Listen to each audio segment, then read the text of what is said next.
네, 요즘 사람들에게 스마트폰 중독이라는 말을 써도 아마 그렇게 어색하지는 않을 거예요. 네. 좀 자제하고 또 덜 쓰고 싶어도 그게 잘 되지 않아서 스마트폰이 없던 시절을 그리워하는 분들도 많은데요. 네, 방법은 스마트폰이 우리의 주인이 아니라 우리가 스마트폰의 주인이 되는 것밖에 없을 텐데요. 그 실태가 어느 정도인지 박예영 기자와 함께 알아보겠습니다. 네, 이 스마트폰이 편리한 만큼이나 폐해도 많이 조명되고 있죠. 네, 모든 인간관계, 일상생활 여기에 다 스마트폰이 끼어들다 보니까 문제가 안 생길 수가 없습니다. 네. 오죽하면 스마트폰 중독이라는 말까지 나왔겠어요. 저도 스마트폰을 사용하지만 중독이랑은 거리가 멀다고 생각했는데 얼마 전에 스마트폰이 고장나서 한나절 정도 사용을 못하고 보니까 답답하고 굉장히 찝찝하더라고요. 우리 생활을 스마트폰이 어떻게 지배하고 있고 또 이런 상황이 과학적으로 어떤 문제가 되는지 자세히 취재해봤습니다. 요즘 거리를 걷다 보면 아주 흔히 볼 수 있는 풍경이죠. 걸으면서 스마트폰 보는 모습 말입니다. 앞을 봐야 하는데 좁은 화면만 들여다보고 걷는 모습 참 아슬아슬하죠. 심지어 저렇게 건널목을 건너면서까지 스마트폰에 빠져 있습니다.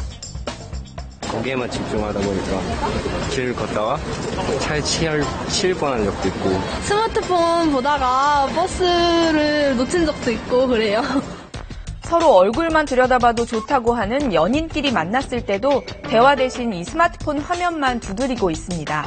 불과 몇 년 사이에 이렇게 삭막해진 풍경을 한 시트콤이 꼬집기도 했는데요. 스마트폰 하나만 있으면 뭐든지 다 할 수 있다는 30대 주부 유은영 씨도 스마트폰을 애용합니다. 바쁘게 집안일을 하다가도 쉴 틈이 생기면 스마트폰부터 찾게 됩니다. 요즘에는 전화통화 대신에 SNS로 주고받는 게 너무 많다 보니까 실제로 통화를 잘 안 하게 되더라고요. 심지어는 눈에 넣어도 안 아픈 아이와 단둘이 있는 시간에도 스마트폰을 계속해서 찾고 있습니다. 제가 스마트폰을 이렇게 가끔 안 가지고 나갈 때 있잖아요. 깜빡하고 너무 불안하고 좀 생활이 마비가 될 것 같아요. 어른도 이런데 어린이들은 오죽하겠습니까? 스마트폰 의존 증세는 어릴수록 더 심해집니다. 친구들이랑 노는 것도 좋은데 게임하는 것도 좋아요. 한 설문조사를 보면요. 10명 중에 8명 정도가 특별한 일이 없어도 스마트폰을 계속 확인한다고 합니다. 눈 뜨기 전과 눈 뜬 직후에 스마트폰부터 집는 사람도 절반이 넘죠. 한 실험실을 찾은 이 여성도 그런 증상이 나타나는 사람 중에 하나입니다. 눈 떠서 먼저 스마트폰부터 확인을 하고 잠자기 전에 스마트폰 보다가 자니까 이건 진짜 아니다 하면서도 놓지 못하는 게 이게 스마트폰 중독으로 지금 가고 있는 게 아닌가 할 정도로 걱정은 돼요. 자신도 중독이 아닌가 의심될 정도로 스마트폰을 오래 사용한다는 이 여성.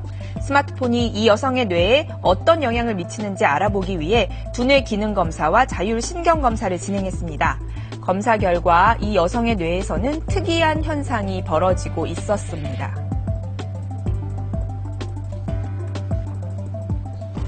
이게 처음 찍으신 거거든요. 여기서 그 특이한 소견이 뭐냐면요. 이 자율신경 검사인데요. 부교감신경이라고 하는 것은 정서적으로 편안하고 안정됐을 때 많이 나오거든요. 그러니까 스마트폰을 하심으로써 오히려 정서적으로 안정되면서 불안감이 감소됐다고 볼 수가 있죠. 촬영한 부위가 뇌 속에서 행동을 통제하는 전두엽인데요. 일반 사람에 비해서 유난히 밝고 초록색을 띠고 있죠. 이미 보통 뇌에 비해 중독이 진행 중이라는 의미입니다. 또 실험 대상자는 스마트폰을 사용했을 때 불안이 해소되고 안정되는 것으로 측정됐습니다. 보통 중독을 겪으실 때 그 중독 대상을 우리가 함으로써 마음이 편안해지는 그런 결과라고 볼 수가 있겠습니다. 물론 스마트폰이 참 편리한 도구죠. 스마트폰 덕분에 삶의 질이 개선된 부분도 분명히 있는데요. 예를 들자면 운전자들에게 스마트폰은 길잡이 역할을 해줍니다. 처음 가는 길이나 복잡한 도로도 스마트폰 하나면 걱정 없이 갈 수 있죠. 또 다양한 애플리케이션을 통해 성인병도 관리하고 다이어트도 할 수 있습니다.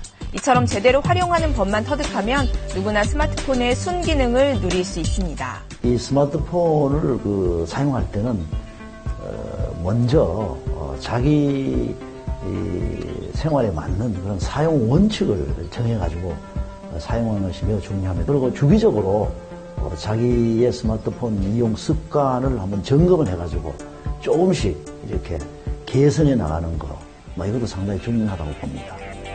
그럼 똑똑하지만 위험한 스마트폰 좀 지혜롭게 쓰려면 어떤 방법이 있을까요? 스마트폰 중독 방지 애플리케이션으로 사용 시간을 제한하는 것도 그 중에 하나입니다. 또 최근에는 친구들끼리 만났을 때 스마트폰을 모두 모아서 저렇게 쌓아놓고요.